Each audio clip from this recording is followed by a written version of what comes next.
Fala pessoal, bem-vindos ao canal Radar Político e essa notícia vem diretamente com Alexandre Garcia. 12 ações frustradas contra Jair Bolsonaro. Fiquem até o final para entender tudo com clareza e vamos deixando os créditos na plataforma para o Alexandre Garcia. E não se esqueça de deixar o seu comentário e de dizer de qual cidade você vê esta matéria, para que possamos saber até onde está chegando a nossa audiência. E já se inscreve, ativa o sino e compartilhe esse vídeo para que chegue a mais pessoas. Sem mais enrolações, vamos à matéria. Não tem como não lembrar, não chamar a atenção de vocês, se vocês não viram ainda, a última manifestação do Lito Souza, o casal Souza. Ela fala, depois apresenta o Lito.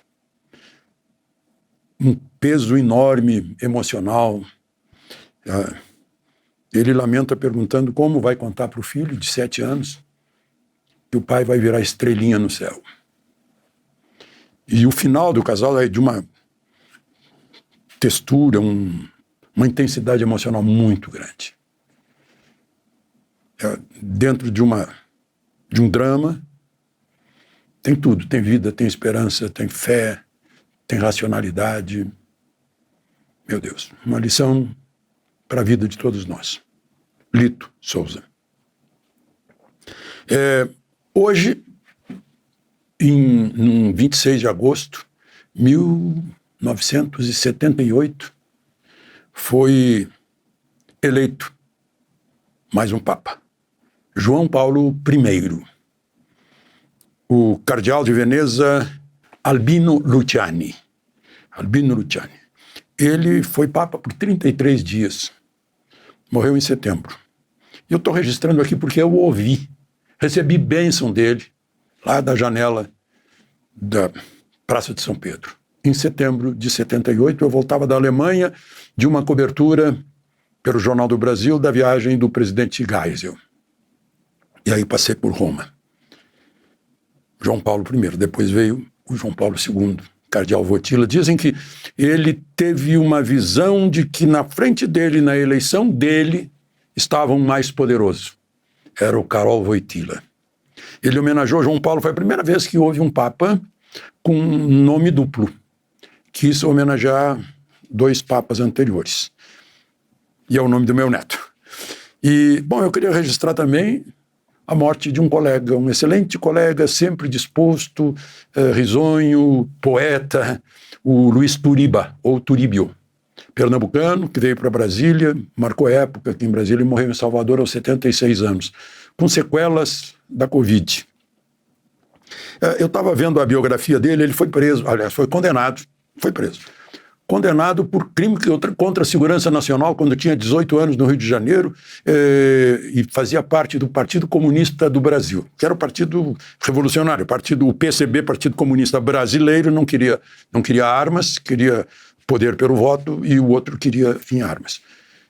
Ele foi condenado a 6 meses no regime militar pelo AI-5. Vocês devem estar pensando na Débora, né? Pelo batom, mais de 14 anos. Eu estou comparando com o AI-5. Não tem comparação. Não esqueça de se inscrever e ao final de deixar o gostei ou não gostei. O primeiro assunto de hoje, meu Deus, né? O juiz Gregory Presnell, do Distrito Central da Justiça, na Flórida, informou que já tem os nomes dos que fraudaram a entrada de Felipe Martins nos Estados Unidos. Uma entrada falsa. Ele estava em Brasília, indo para Curitiba e Ponta Grossa, né, e falsificaram a entrada dele. 4 funcionários americanos e 3 brasileiros, sendo que 2 deles delegados da Polícia Federal.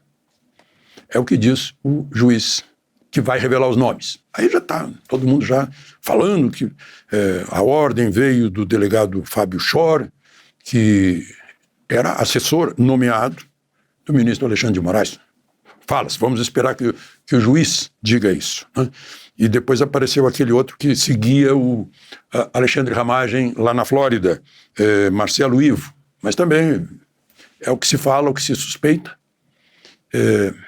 E mais um brasileiro ligado a esse sistema de registro e de acompanhamento de registro internacional. Mas, enfim, o juiz vai revelar. E já avisou que não importa que estejam no Brasil, que serão alvo da justiça americana. Porque fraudaram o sistema americano, atentaram contra a segurança dos Estados Unidos, a segurança da fronteira. É um crime contra a segurança dos Estados Unidos. Isso é gravíssimo. Eu imagino que aqui o Ministério Público também, Procurador-Geral da República, deve estar atento, porque foi um crime, uma fraude que enganou o ministro do Supremo, não é? Também precisa investigar. Por outro lado do Atlântico, lá na Península Ibérica, na Espanha, o Oswaldo Eustáquio, o jornalista que teve que se asilar na Espanha, e está lá nessa condição, porque os pedidos de extradição por parte do ministro Alexandre de Moraes não surtiram efeito junto à justiça espanhola, e mais o advogado que serviu a Carla Zambelli, o nome do italiano é Fabio Pagnozzi. Estão entrando no Ministério Público Espanhol, eu acho que lá se chama Fiscalia, pedindo investigação sobre a empresa lá do Lulinha, que se chama Sinapta, com Y, Sinapta SL. Esse SL deveria significar Sociedade Limitada, talvez. Eles querem saber se essa empresa existe mesmo, serve para quê, se tem sócios ocultos, né? A Polícia Federal aqui está investigando se o Bittar, o Fernando, né? Fernando Bittar, lá do sítio de Atibaia, que se chama Santa Bárbara, igualzinho aquela fazenda que eu falei para vocês ontem, lá no Pará, né? Mesmo nome, uma preferência pelo nome, e com milhares de cabeças de gado que estavam lá. E para saber se há sociedade de fato ou mesmo de direito. Aqui no Brasil se investiga isso, lá também estão pedindo à Fiscalia Espanhola investigar também. Né? Se a Roberta Luxinger também está como sócia, porque ela diz que é sócia do Lulinha, né? Bom, tem mais aqui, né? Se essa empresa serve para transferências de recursos para lavagem, recursos ilegais, esse é o objetivo. E eu recebi aqui uma lista de uma dúzia de, vamos chamar de litigâncias de má-fé contra Jair Messias Bolsonaro. Isso é o exemplo pronto e acabado do que se chama lawfare, que é uma espécie de trocadilho que veio de warfare. Warfare é a situação de guerra. Lawfare é fazer um ataque, uma guerra contra uma pessoa usando os mecanismos da justiça e da lei. Aí vem a relação de litigâncias de má-fé. Joias sauditas. Não existe lei a respeito de presentes do presidente, foi arquivada. A baleia. Não se encontrou crime porque não tinha dolo nem intenção de prejudicar a baleia. O cartão de vacina. Não houve nenhuma prova material a respeito, não apareceu nada. A BIM paralela, né, foi arquivado porque seria uma dupla persecução penal. Uma tal de homotransfobia num discurso no Maranhão foi arquivado porque estava dentro de uma circunstância de liberdade religiosa. Quilombola com 7 arrobas foi arquivado porque não se encontrou crime aí. Críticas à equivalência da homofobia ao racismo. A denúncia foi rejeitada porque é o direito à crítica. O CPI, aquelas coisas que a CPI do circo, da pandemia, apresentaram, né, foi arquivada porque só tinha base política, não tinha nenhuma base legal, nenhuma prova de coisa nenhuma. Genocídio indígena, não havia provas nenhuma. O que há agora são os números, comparando a morte de Yanomamis no governo Lula, já ultrapassou os 4 anos do governo Bolsonaro. Discursos de Jair Messias Bolsonaro em manifestações. Não aconteceu nada porque as manifestações eram legais, é o direito do discurso político.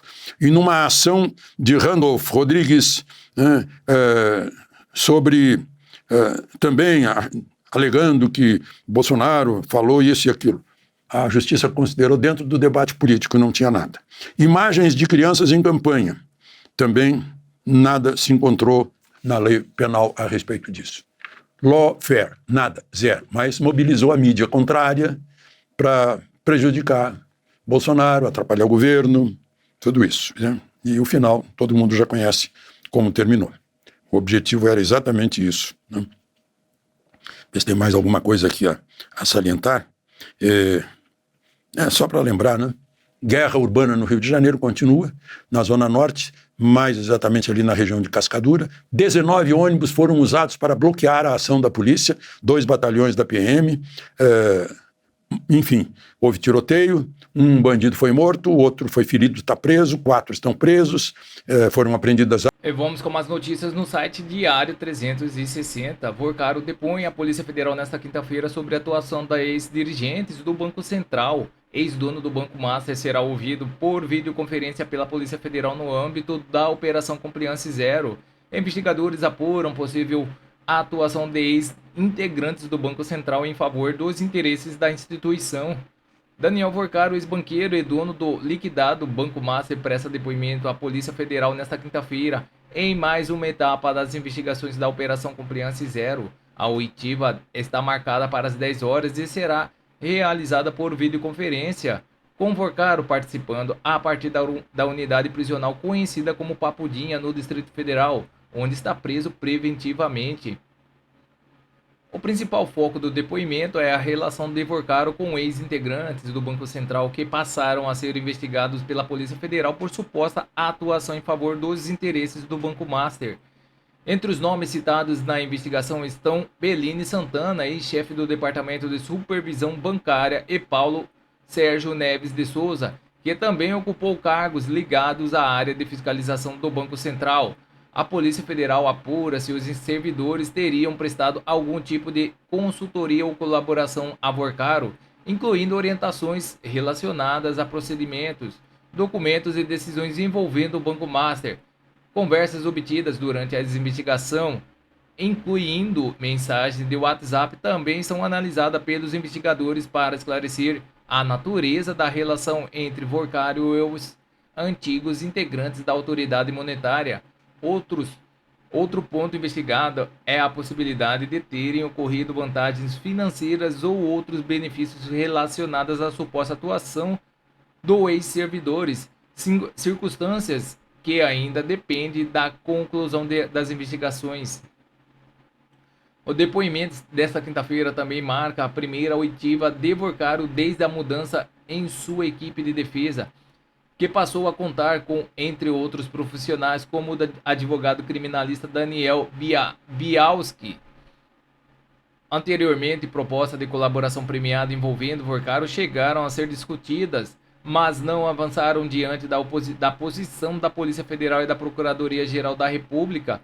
O depoimento também já havia sido adiado anteriormente a pedido da defesa. Até o início da manhã desta quinta-feira não havia confirmação pública de que a oitiva tivesse sido concluída. As suspeitas envolvendo Vorcaro e os servidores do Banco Central seguem sob investigação, sem conclusão definitiva sobre responsabilidades. Então é isso, pessoal. Essas são as notícias que estão circulando nas mídias da internet. Não se esqueça de se inscrever, deixar o seu like e clicar no sino para mais informações sobre política. Agradeço a todos pela audiência.